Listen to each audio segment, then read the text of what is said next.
ओम शांति। पुस्तक पठन श्रीमद् भगवत गीता रहस्य।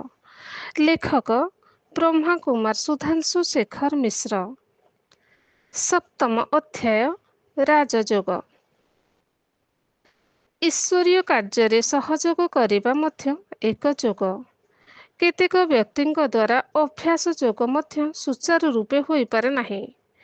सेमाने तांकर मन को स्थिर रखि पारंते नाही कि सूक्ष्म भावरे निजकु देह ठारू पृथक एक चैतन्य आत्मा बोली अनुभव करि पारंते नाही। योगाभ्यास समय सेमानकर मन विभिन्न क्रियाकर्मरे विचरण करुथाए। मन को एकाग्र करिबा पाई तांको पाई एक दुरूह व्यापार। किंतु गीता एभली व्यक्ति मानक मध्य सहजरे ईश्वर प्राप्ति हेबार सरल मार्ग प्रदर्शन करिछि। आत्मार शक्ति सामर्थ्य अनुसार राजयोग अभ्यासर बहुविध विधिर प्रणाली परमात्मा गीतारे वर्णना करिसंती। तेणु जणे उपरोक्त दुई प्रकार विधि अनुसार मध्य योगाभ्यास करने को असमर्थ, तेबे सी तार प्रत्येक कर्म को परमात्मा को उद्देश्य करने उचित। एहीपरि कर्म करू करू तार इंद्रिय समूह क्रमशः विषय भोगरु निरस्त्र होइजिबे। मन स्थिर होइजिबो ओ बुद्धि परमात्मा ठारे निवेश होइजिबो। अभ्यासे अपश्यमर्थोऽसि मत्कर्मं परमो भव मदर्थमपि कर्माणि कुर्वन् सिद्धिमवाप्स्यसि। परमात्मा पई कर्म करिवार अर्थ हैला निजर कर्ता भावर अहंकार को त्याग करी निमित्त भावरे तांको प्रदर्शित मार्गर अनुसरण पूर्वक जीवन यापन करिबा। निमित्त शब्दर अर्थ बुझिबा पाई एठारे एक उदाहरण देवा प्रासंगिक हेबो। बैंक रे कोटी कोटी टंकार कारबार हुए। एथिपाई अनेक कर्मचारी नियुक्त होइथांती। सेमाने यथा संभव ग्राहक मानकु तांकर सेवा जोगाई दियंती। सेमाने जानती जे सेमाने जेउ टंका पैसा को हिसाब रखुचंती ताहा तांकर नुहे। सेही काम पाई तांको मास शेषरे एक निर्दिष्ट परिमाणर पारिश्रमिक मिलुछि। केवल सेतिकिरे ही सेमानकर अधिकार। सेमाने केवल सरकारंकर बा बैंक कर्तृपक्षंकर निमित्त भावरे निज निज कार्य करि जांती। सेहीपरि योगाभ्यासी व्यक्ति निजको परमात्मा द्वारा नियुक्त भावी तांकर समस्त लौकिक कर्म को अलौकिक रीति संपादन करने उचित। जेतेबेले आमर कर्म काम क्रोधादि पंच विकार बा व्यक्तिगत स्वार्थरे जड़ित न होई अन्यर कल्याण पाई उद्दिष्ट हुए सेतेबेले ताहा ईश्वरीय कर्म हो जाए। एहीपरि कर्म को आईन एवं समाज उभयर स्वीकृति मिले।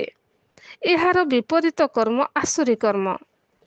पतित मानवात्मा मानकु पावन करी गढ़ी तोलिबा ही ईश्वरीय अवतरणर आभिमुख्य। तेणु जेउ कर्म द्वारा व्यक्ति निजर आत्मा को परिमार्जित करे ओ अन्य मानक आत्मोन्नति पाई सहायक हुए ताहा ही ईश्वरीय कर्म। तेणु ईश्वरीय ज्ञान द्वारा परिचालित होई व्यक्ति जेउ कर्म करे ताहा मध्य एक जोग बोली गीता कहे। किंतु केतेक व्यक्ति विभिन्न कारणरू सेमानकर प्रत्येक कर्म को केवल परमात्मा को उद्देश्य संपादन करने को सक्षम हुअन्ति नाही। एथिपाई प्रचलित सामाजिक पारिवारिक बा धार्मिक परंपरा मध्य बेले बेले प्रतिबंध सृष्टि करे। एपरि स्थले गीता उपदेश दिए जे परमात्मा को आश्रय नहीं आत्मिक स्थितिर अभ्यास पूर्वक समस्त कर्मर फल को त्याग करिबा उचित। अथीत तप्यस तो असि कर्तुं मदं जोगमाश्रितः सर्वकर्म फलं त्यागं ततः कुरु यतात्मवान्। उपरे योगाभ्यासर जो चारोटी विधिर कथा कुहागला ताहा भिन्न भिन्न जोग को बुझाए नाही। एहा जोगीर योग्यता और अभिरुचि अनुसारे निर्भर करे से केउ उपाय योगाभ्यास करिबो। जणे जेउ उपाय अवलंबन कले सुधा प्रत्येक विधिर लक्ष्य हेउछि परमात्मा मिलन। ତେଣୁ ସେଗୁଡ଼ିକ ମଧ୍ୟରୁ କେହି କାହାରିଠାରୁ ଗୁଣାତ୍ମକ ଦୃଷ୍ଟିରୁ ଶ୍ରେଷ୍ଠ ବା ନିକୃଷ୍ଟ ନୁହନ୍ତି। ଗୀତାରେ ଯେଉଁ ଜ୍ଞାନ ଯୋଗ, କର୍ମଯୋଗ, ଭକ୍ତି ଯୋଗ, ସନ୍ନ୍ୟାସ ଯୋଗ, ମନୋଯୋଗ, ବୁଦ୍ଧି ଯୋଗ ଆଦି କଥା କୁହାଯାଇଛି ତାହା ରାଜଯୋଗ ନାମରେ ପ୍ରସିଦ୍ଧ। କାରଣ ଏହା ସ୍ୱୟଂ ପରମାତ୍ମାଙ୍କ ଦ୍ୱାରା ପ୍ରଣୀତ ହୋଇଥିବାରୁ ସମସ୍ତ ଯୋଗୀମାନଙ୍କ ଠାରୁ ଶ୍ରେଷ୍ଠ ଅଟେ। ଆଉ ମଧ୍ୟ ଏହି ଯୋଗର ମୁଖ୍ୟ ଉଦ୍ଦେଶ୍ୟ ହେଲା ମନ ଓ ଇନ୍ଦ୍ରିୟ ଉପରେ ରାଜତ୍ୱ କରି ସେମାନଙ୍କୁ ଭୃତ୍ୟ ପରି ନିଜ ଇଚ୍ଛା ଅନୁସାରେ ପରିଚାଳିତ କରିବା ଓ ସମସ୍ତ ପ୍ରକାର ସାଂସାରିକ ସୁଖ ଭୋଗର ଇଚ୍ଛା ତ୍ୟାଗ କରି ମନକୁ ପରମାତ୍ମାଙ୍କ ସହିତ ଯୁକ୍ତ କରିବା। ଆତ୍ମା ଓ ପରମାତ୍ମାଙ୍କ ବିଷୟରେ ସମ୍ପୂର୍ଣ୍ଣ ଜ୍ଞାନ ପ୍ରାପ୍ତି ହେଲେ ଯାଇ ଯୋଗାଭ୍ୟାସ ସମ୍ଭବ। ତେଣୁ ଗୀତାରେ ଏହାକୁ ରାଜଯୋଗ ବୋଲି ନାମିତ କରାଯାଇଛି। ଗୀତାରେ କର୍ମ ସନ୍ନ୍ୟାସକୁ ନିରୁତ୍ସାହିତ କରାଯାଇଛି। କାରଣ କର୍ମ ବିନା ମାନବ ଏକ କ୍ଷଣ ମଧ୍ୟ ବଞ୍ଚିପାରିବ ନାହିଁ। ତେଣୁ ଈଶ୍ୱରୀୟ ସ୍ମୃତିଯୁକ୍ତ ହୋଇ ତାଙ୍କ ଦ୍ୱାରା ପ୍ରଦତ୍ତ ଜ୍ଞାନ ଆଧାରରେ ଅନାସକ୍ତ ଭାବରେ କର୍ମ କରିବା ମଧ୍ୟ ଏକ ଯୋଗ। କର୍ମ ସହିତ ଈଶ୍ୱରୀୟ ସ୍ମୃତିର ସମନ୍ୱୟ ରହୁଥିବାରୁ ଏହାକୁ କର୍ମଯୋଗ ବୋଲି କୁହାଯାଏ।